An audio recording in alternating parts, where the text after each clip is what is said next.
आज मंत्रिपरिषद में 6 विषयों पर निर्णय ले गए हैं। सबसे महत्वपूर्ण निर्णय राज्य में शिक्षा बहाली की और नियुक्ति की नियमावली का निर्णय मंत्रिपरिषद ने आज लिया है।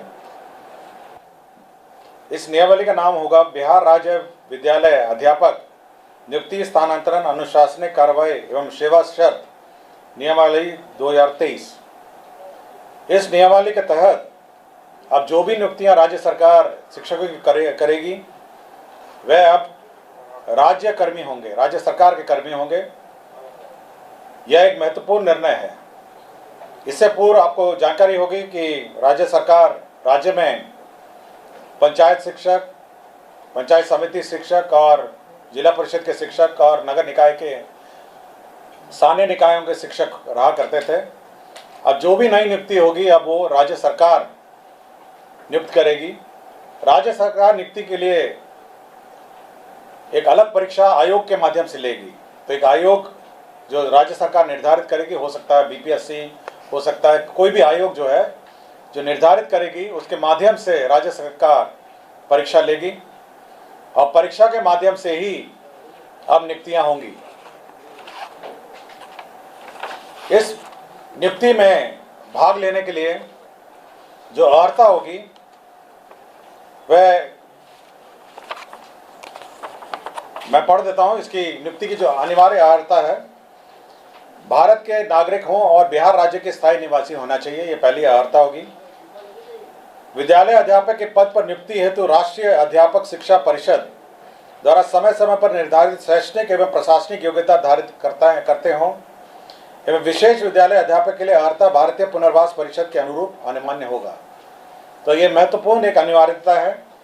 राज्य सरकार एवं केंद्र सरकार द्वारा समय समय पर आहूत शिक्षा पात्रता परीक्षा में उत्तीर्ण हो, परंतु वर्ष 2012 से पूर्व नियुक्त एवं कार्यरत शिक्षक जो दक्षता परीक्षा उत्तीर्ण होंगे के लिए शिक्षक पात्रता परीक्षा में उत्तीर्ण अनिवार्य नहीं होगा।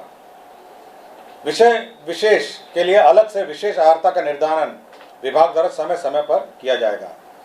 तो ये बिल्कुल स्पष्ट होगा कि पहले तो आपकी जो परीक्षा होगी, जो क्वालिफाइंग एग्जाम है, जो राज्य सरकार और केंद्र सरकार के लिए पहले ली जाती थी, उसके क्वालिफाई करने के बाद ही आप सरकार द्वारा जो कमीशन के माध्यम से परीक्षा होगी उसमें आप बैठ पाएंगे। तो पहला एक एग्ज़ाम जो सभी ने लिखा है, चाहे वो टीईटी हो और अन्य जो शिक्षा परीक्षाएं हैं, उसको क्वालिफाई करने के बाद आप राज्य सरकार के कमीशन द्वारा जो सरकार जो कमीशन निर्धारित करेगी उसके माध्यम से जो परीक्षा ली जाएगी तो बहाली उसके माध्यम से होगी। इसमें न्यूनतम आयु निर्धारित है 21 साल और अधिकतम आयु सरकार द्वारा निर्धारित की जाएगी। जो सरकारी नौकरी में अधिकतम आयु है वह होगी, लेकिन जो 10 साल की नियुक्ति वर्ष का जो छूट होगा, इस नियमावली के प्रवृत्त होने के पश्चात नियुक्ति के प्रथम संव्यवहार में अधिकतम आयु सीमा में 10 वर्ष की छूट दे होगी। तो इसमें नियमावली में 10 वर्ष का छूट का भी प्रावधान है जो लोग पूर्व में नियुक्त होंगे। इसमें यह खासियत यह है कि इस परीक्षा में जो अभी वर्तमान में जिसको आप कहते हैं 7वें चरण या अन्य चरण जो हैं, वो लोग भी बैठेंगे, परीक्षा लिखेंगे और साथ ही साथ जो अभी तक जो शिक्षक नियुक्ति जो गैर सरकारी शिक्षक हैं, जो सरकार के जो नगर निकाय और पंचायत स्तरीय और स्थानीय निकाय के शिक्षक हैं, वह भी इसमें बैठ पाएंगे। तो सभी प्रकार के शिक्षक जो हैं, जो अर्हता रखते हैं, वह बैठ पाएंगे और इस नियमावली के माध्यम से अगर अर्हता रखते होंगे तो कमीशन द्वारा जो परीक्षा ली जाएगी उसमें बैठेंगे। सभी जो कैंडिडेट्स हैं जो इस परीक्षा में लिखेंगे उनको 3 मौका दिया जाएगा। तो 3 बार लिख सकेंगे और 3 मौके के बाद वह नहीं लिख सकेंगे।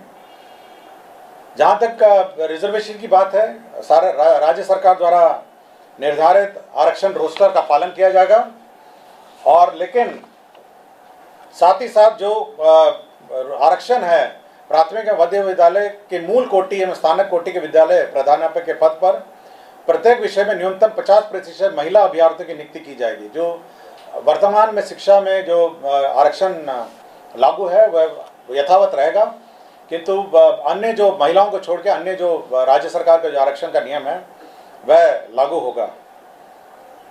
इसके साथ साथ अब सरकार के जो कानून हैं, सरकार के जो नियम हैं, सरकार का जो पेंशन है, सरकार का जो निर्धारित एनपीएस पेंशन है, ये सब लागू होगा। सरकार के जो आचरण है वो लागू होगा।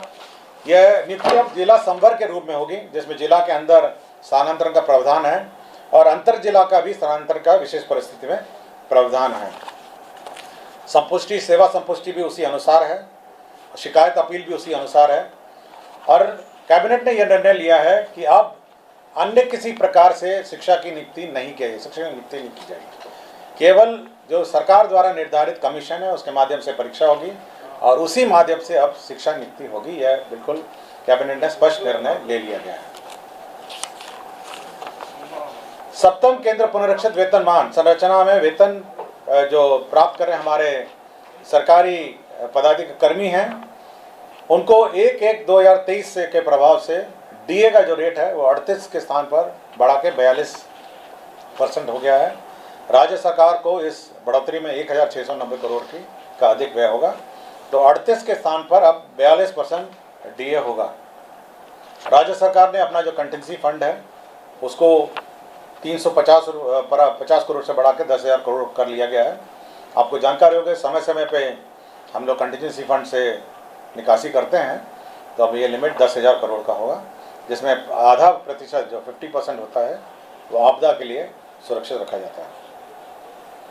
पटना जिला अंतर्गत जो वाल्मीकि का परिसर है उसमें 6.5 एकड़ जो ज़मीन है वह वर्तमान में भारतीय कृषि अनुसंधान परिषद को आवंटित है। अब वो जो ज़मीन है वो बिपाड़ के एक्सपेंशन के लिए स्थानांतरित कर दी गई है और यह निर्णय लिया गया है।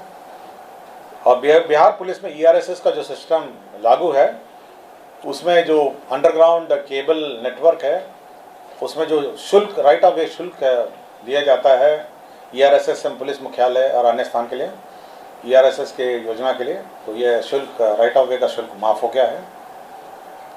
और एक पद सृजन का है जिसमें राज्य योजना मद में ग्रामीण विकास विभाग के अंतर्गत जवाहर ग्राम स्वरोजगार योजना के अंतर्गत सृजित जो 102 पद थे उसमें 53 पद अब स्थापना में प्रतिबद्ध परमानेंट पद हो जाएंगे और 39 पद है उसको सरेंडर कर दिया गया।